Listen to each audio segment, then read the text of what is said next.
Students, जैसा कि lesson first में हम लोग एक वीडियो देखे थे, उसमें कुछ बातें रेस्ट रह गई थी, जिसका मैं फिर से सेकेंड वीडियो में दे रहा हूँ।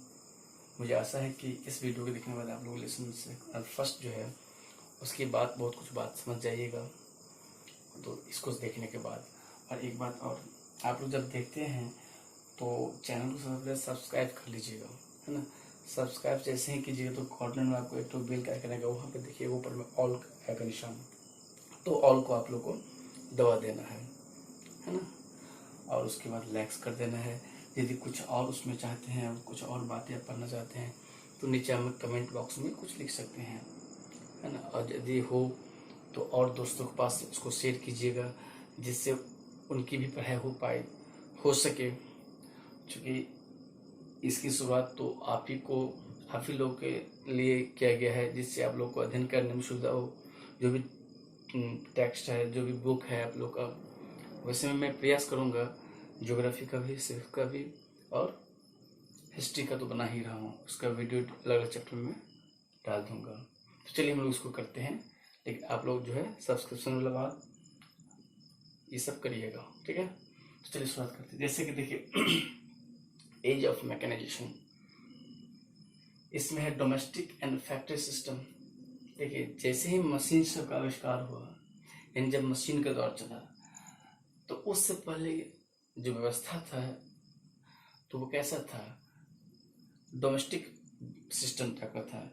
वो गृह में, घर में छोटे मोटे स्तर पे गुड्स का निर्माण होता था, वस्तु निर्माण होता था, इनकम स्तर पर होता था, और स्थानीय मार्केट में उसको बेच लिया जाता था।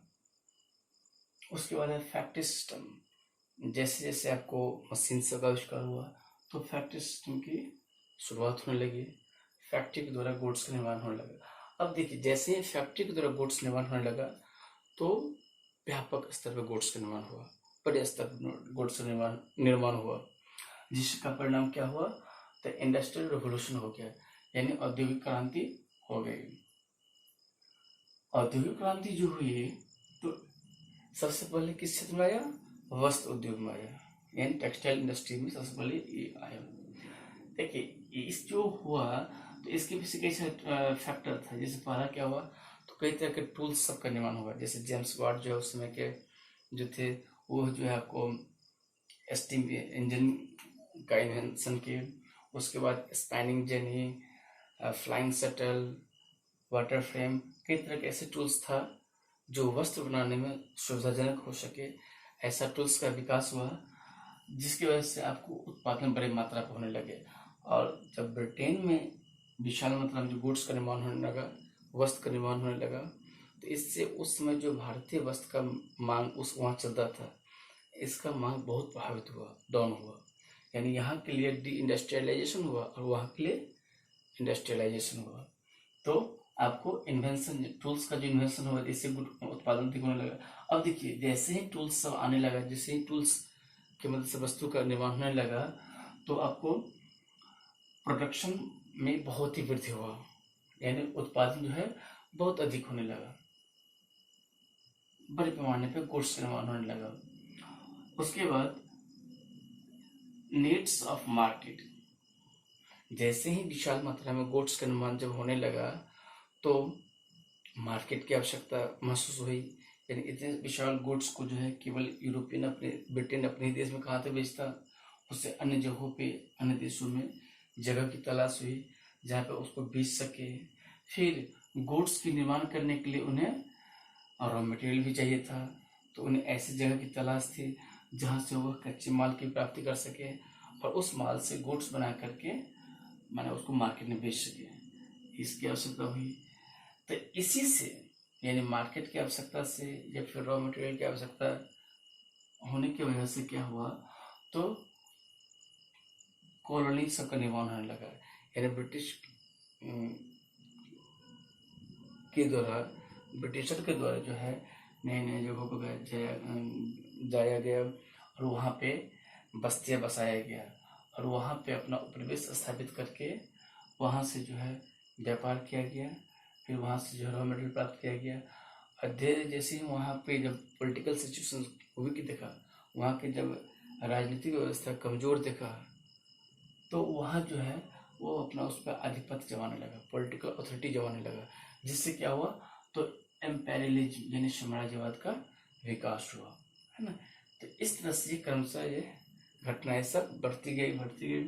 फिर देखिए जैसे ही आपको एम्पेरियलिज्म का यानी यूरोप में कई सारे कंट्री जो है उत्पादन करने लगे, विश्व के विभिन्न देशों में जा करके वहाँ पे आपको वस्तु का निर्माण होने लगा, बेचा जाने लगा, व्यापार होने लगा, मुनाफा कमाने की प्रक्रिया यानी एक तरह से होड़ मच गया। तो इसका परिणाम क्या हुआ, राइज ऑफ कैपिटलिज्म, यानी कह सकते हैं जो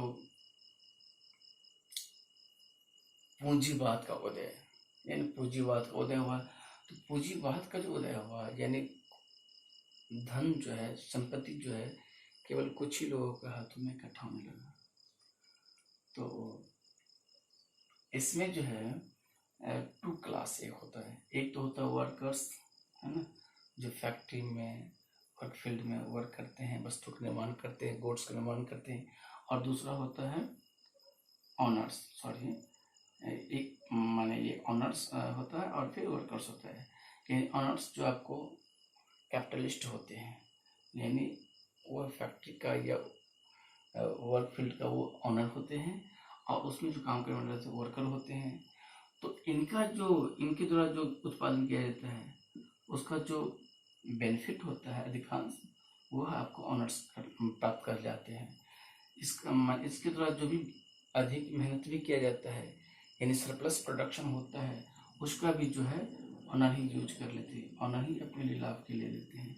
तो इससे क्या हुआ, तो समाज में जो है एक बार ऐसा हुआ जो बहुत ही कमजोर दीनहीन आपको मैंने उनकी स्थिति डिप्रो लेवल यानी दयनीय होने लगी और इनकी स्थिति मजबूत होने लगी, जो धनाढ़ बनते गए।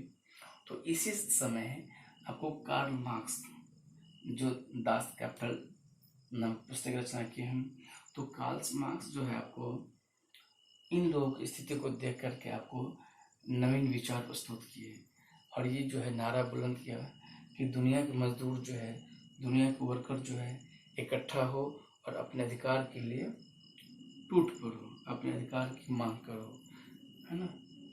और इनका विचार था जो भी उत्पादन होता है तो उस उत्पादन में इनका ज़्यादा भागीदारी होनी चाहिए, वर्कर्स का ज़्यादा भागीदार होना चाहिए, क्योंकि उन्हीं के द्वारा गुड्स का या फिर उत्पादन हुआ है।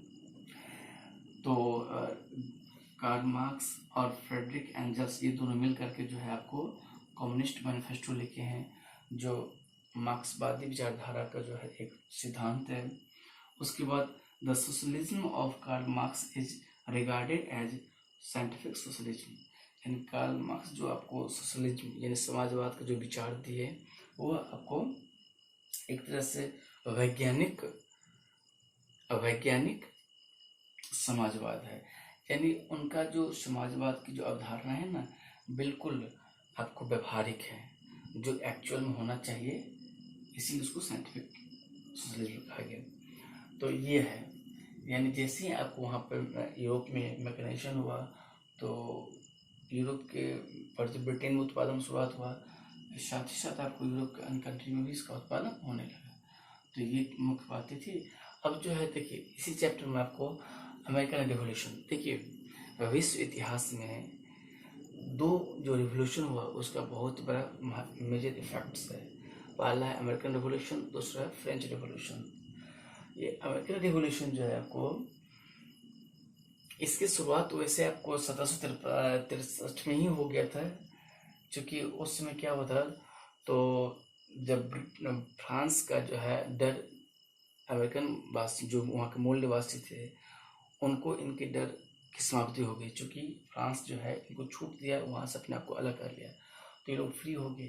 तो उसके बाद जो वहाँ जो ब्रिटिश सर जो वहाँ पे थे वो वहाँ पे दबाव डालने लगे और ब्रिटिश गवर्नमेंट के जो आदमी थे वहाँ के स्थानीय लोगों पे जो है अधिक टैक्स इम्पोज करने लगे, जिसको ये लोग इलीगल मानते थे, अवैध मानते थे, क्योंकि वर्क जो करेगा उसको ना मुनाफा होना चाहिए, लेकिन मुनाफा जो है ब्रिटिशों द्वारा प्राप्त किया जाता था अधिक टैक्स वसूल करके इस रूप में।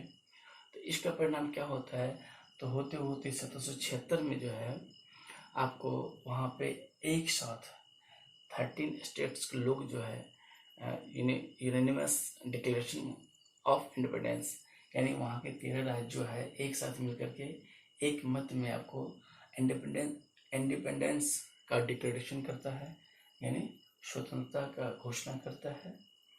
और इसी से आपको यूएसए बन गया, यानी यूनाइटेड स्टेट्स बन गया। और भी कई सारी एक्टिविटी होती है तो ये सारा बात होता है। और देखिए इस संघर्ष में, इस युद्ध में जो है सबसे बड़ा योगदान आपको जॉर्ज वाशिंगटन का था, जो बाद में जाकर के फर्स्ट प्रेसिडेंट ऑफ यूएसए बना, है ना, यूनाइटेड स्टेट्स का जो फर्स्ट प्रेसिडेंट बना। दूसरा जो है फ्रेंच रेवोल्यूशन, जो आपको 1789 टू 1799 से आपको इस बीच में हुआ, वैसे एक्चुअल में जो उसको 1789 ही माना जाता है।